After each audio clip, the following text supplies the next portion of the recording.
Good morning and happy 5th week of Lent. I can't say Sunday because I'm not coming to you from Sunday. That was yesterday. We had a lake trip this weekend. So we got home yesterday and 3 of us fell asleep randomly. We were so exhausted. It was a great trip, but naturally did not get our Lenten reflection in yesterday, but that's okay.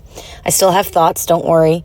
If you hear background noise today, I'm coming to you guys from my car, sitting outside of work this morning. I've got a golf tournament I have to work today. So if you hear some random music in the background, it's people driving around the parking lot blaring their music. Can't really do much about that, but just want to let you guys know what it is.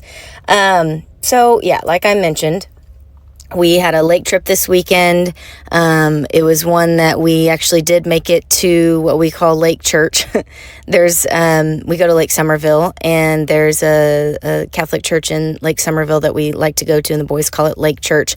We're not always great about hitting it every time we're out at the lake, but mainly because it's a different time. It's kind of complicated. I don't know. But we definitely went this weekend because we had some other Catholic friends there, and they are from the Fayetteville area, so we don't normally get to go to church together. In fact, I don't know that, well, we have a couple of times for special occasions, but we rarely get to go to church with them, and so this was an opportunity. They were out there camping with us, and we went with them. It was so nice to have friends there in church, and we have our own church friends that we've made over time, but there was something really cool about like your high school friends all grown up with their families sitting in church with you.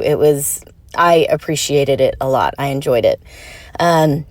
So today I am putting together I have a couple lines of thought for this 5th Sunday Lenten reflection, based off of 2 of the 3 readings that we had yesterday. So I'm going to kind of tackle it in 2 parts. So the first one is a reflection on the letter from Paul to the Corinthians.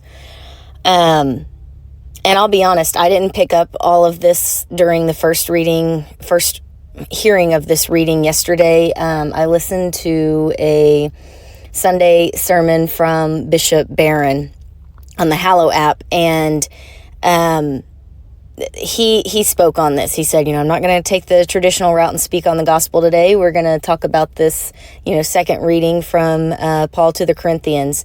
And so I can't really take credit for this line of thought at all, but nonetheless, it was good, and I thought it needed to be shared. So in this reading, and kind of before the actual reading that we officially read yesterday, that whole chapter, I think it's chapter 3, basically what Paul's doing is listing out his resume. That's the way Bishop Barron put it. He's giving his background, like where he comes from. He's listing essentially that he has been a devoted Jew his entire life, and I mean even uses the words like blameless, like done everything by the book. And then he goes into, upon meeting Jesus, or experiencing Jesus, he's a completely changed man and counts all of that rubbish. He uses the term rubbish in some of the translations. And so Bishop Barron was reflecting on how he just presented this really impressive, like if you read it, we should be very impressed by Paul's resume, his background, everything that he's talking about, his life up to that point is very impressive from a Christian standpoint, or from a Jewish rather standpoint. And then he says, I count it all rubbish compared to now that I've, experienced Jesus. And it just made me think about how amazing it is that as a Christian, we don't rely on our own performance. Take that as encouragement if your Lent hasn't been very, I'm using air quotes here, Lenty. And honestly, y'all have heard my reflections the last few weeks. Mine hasn't been quite as Lenty as I would have liked for it to be. So just take that as encouragement that we don't rely on our own performance. And that's really part of the point of Lent too, is to point to how human we are and how much we need Jesus. So if you haven't had a very fruitful, quote unquote, Lent, that's okay. You still have time. Number one, this is Fifth Sunday. We still have a couple of weeks before Easter. And there's always time to just focus on God and experience his grace. Even, and maybe we would say even especially when we haven't been perfect. So if your Lent hasn't been perfect so far, that's okay. We still have time, and we always have time to just kind of turn our focus back to Jesus and experience his grace, because it's not about our own performance or our own resume, as Paul puts it.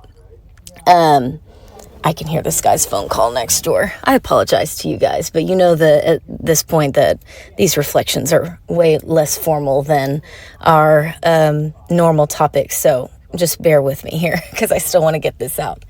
The second part of my reflection is about the gospel reading. And so it's where they, I don't even remember which book it is. Would have been a great thing to look up before I started this. But it's where they bring Jesus, the adulterous woman, and this group, and they basically ask him if they should stone her, because that's what the law would say. And so they're testing him. And it's really, you should go read this passage, because it sets a really good scene of, I think Jesus was like kneeled down and he's just kind of listening to them as they talk. And so then he just looks up and says, let he who hasn't sinned throw the first stone, and then kind of goes back to what he's doing. And they basically just disappear one after the other until the whole group is gone and it's just Jesus and the woman. And I don't even know, I mean, we obviously weren't there, but I just picture not a word being said. They just kind of like, okay, and they leave. And so it's worth a read. The way the gospel sets that scene is just priceless.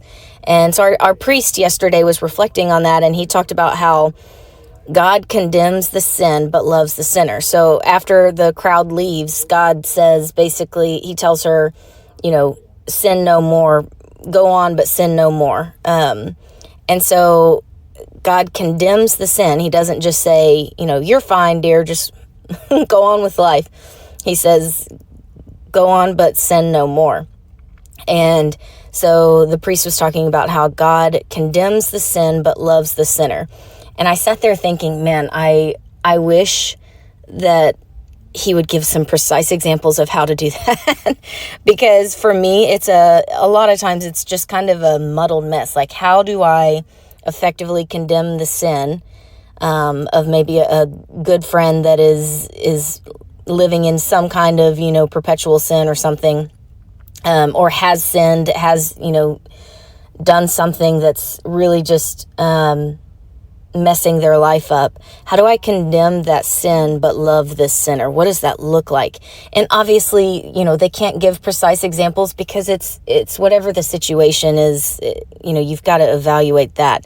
And I'm sure there are some pretty good guidelines on how to do that. But what I started thinking of is, firstly, Pastor Marty at Cowboy Church always puts this a good way where he says, you have to invest in people and earn the right to speak into their lives. You can't just, being a passersby, just tell somebody they ought to be living differently or something. And then that kind of made me think, and here, y'all follow me here. My mind wandered to how we can get on Facebook and just openly condemning people for the sake of likes or comments or someone liking our comment, always trying to get the last word. How brazen we can be on Facebook and just social media in general, all for the sake of kind of, or I would think anyways, getting our own likes or getting someone to say, yeah, I couldn't have said it better myself. We're just always trying to be the expert on something, and just not really loving people well at all. And so then I started thinking, these are my early morning thoughts anyways, what if what if God had a Facebook? Like, what would his page activity look like? Couple thoughts here. I'm not sure God would have a Facebook, but let's just say he does. Would he be spending his time liking people's posts or commenting or condemning? Is that how God would go about, condemning the sin but loving the sinner, is leaving a comment on somebody's post? I don't think so. I think that his page would have more activity kind of on his own. What's on your mind, God? I'm sure he'd have a lot to tell us on his statuses that we could learn from. But I don't think it would be through likes and comments. And I don't know, this is a really specific line of thought, but it just made me think, I think God would be more of a direct message kind of guy. He would, Jesus was known for having dinners with people, gathering people, breaking bread with them, and in that way, like Pastor Marty says, investing in them and earning the right to speak into their life. He wasn't just shouting things at people on the street. And we can get that way a lot of times, trying to, condemn the sin and ineffectively loving the sinner. So it's just something to think about today. I don't know how much the picture of God having a Facebook is just amusing or helpful today, but that's where my mind went. The point is, we should invest in people and earn the right to speak into their life, and then, hopefully effectively condemn that sin and love the sinner. And, going back to the reading of the adulterous woman, look at starting our own lives and button up our own lives before we start trying to stone somebody else. Being the example, that's kind of what I meant by God, posting some statuses maybe. Be the example, not somebody who's just kind of commenting on everything or throwing around our advice. So those are my thoughts. Maybe this week we scroll a little less on Facebook and find a way to be more intentional with someone in our life this week. Maybe that's what we focus on for this 5th week of Lent. Whether it's within your family, for mine, I want to be really intentional. We've got a couple of Easter prep things that I want to walk through, some books I want to read the kids, and really, what an opportunity we have as parents to make Easter every bit as important and fun and, Christian, educational as we do Christmas. What an opportunity we have to build that up. We're in control of that. We're in control of how important our kids see the death and resurrection of Jesus. So maybe it's just within your own family that you're very intentional about, prepping their hearts for Easter so that they can get the most out of the whole Easter weekend, the whole Easter experience, the Holy Week experience, as far as forming their faith and their Christian education. We control a lot of what their impressions are going to be. So maybe that's what we do. We double down on being intentional within our family, or maybe you've got somebody in mind that you've been trying to kind of invest in and earn the right to speak in their life. Choose this week to do something super intentional for them. Think about what that might be, and I guarantee you that God will lay something on your heart. Maybe it's a coworker or someone from church. Just spend some time and thought about that. What does that look like? What do you think God would have you do, and how do you think he would have you invest in their life to be able to encourage them? Or maybe there is a specific quote, this sounds so on the nose, but maybe there is a specific sin or something that you need to feel like you want to help them out. You want to help them get on the right path and have God's peace. Or maybe it's just encouraging them. Either way, let's spend some time thinking about how we can be intentional this week, because that little effort that we put in, kind of going back to the first reading that I talked about with Paul saying, it's not about my resume, it's about God. So that little effort that we put in, God can magnify with his grace.